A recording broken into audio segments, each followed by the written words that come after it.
What's poppin', dogs? Mr. Allen here, finding the zeros of a cubic polynomial in this video. For this one, we're going to have to bust out the TI to get ourselves started here, and then we'll be able to use some synthetic division, factoring in our quadratic formula to finish it off.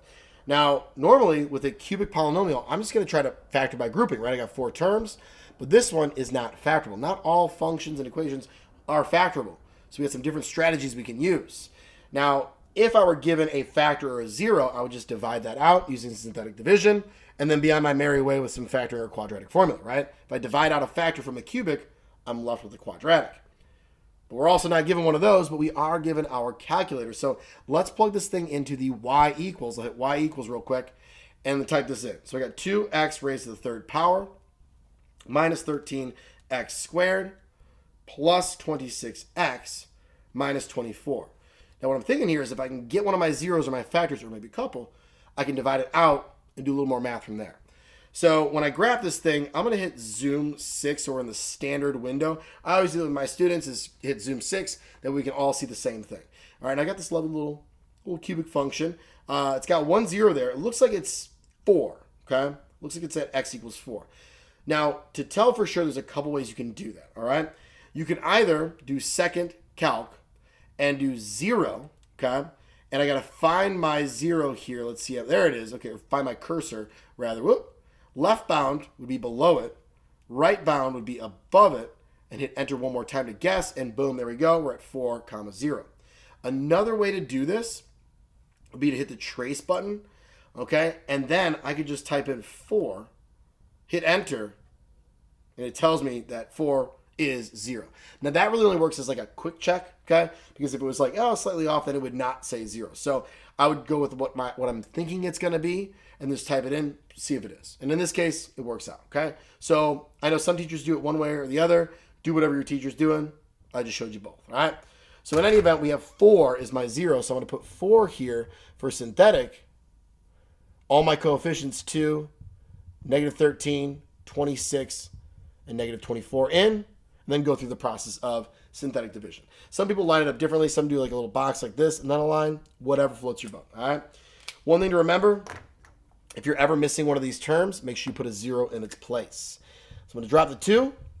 4 times 2 is 8. Add them, I get negative 5. Multiply, I get negative 20. Add, I get negative 6. Multiply, positive 6. Whoops. Positive 6. And then 24. And then we get 0. All right, we should get a remainder of 0 because we said 4 is one of my zeros. Therefore, the remainder should be 0. It should divide out nicely. So what I'm left with is 2x squared minus 5x plus 6. Now, a couple things to observe here.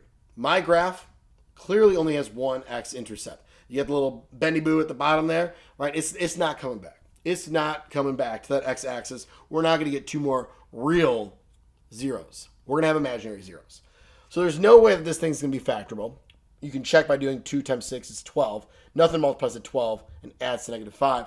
We got to use quadratic formula. We got to bust out the big dog on this one. So we have x equals the opposite of b, opposite of negative 5.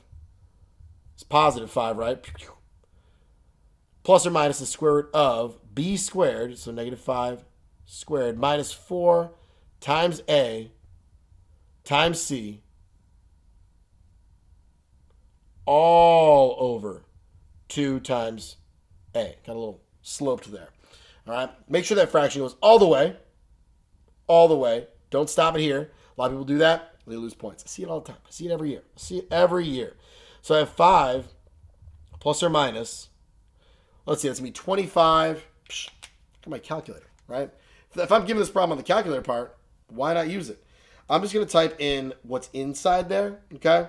Minus 4 times 2 times 6. Okay, make sure you put that negative 5 in parentheses when you square it. Otherwise, we'll do 5 squared and make it negative. Wrong answer. Hit enter. I get negative 23. Michael Jordan, baby. GOAT. Greatest of all time. Okay?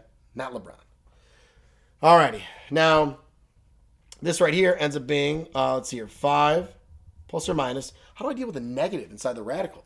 I take an I out, so we get I root 23. And honestly, this is like best case scenario here because this is not simplifiable, okay? So my final answer here, all my zeros, let's write all the zeros. I'll pop it over here. X equals, we have 4. Don't forget to list that one. And we have 5 plus or minus I root 23 all over 4. This right here should be 100% completely correct.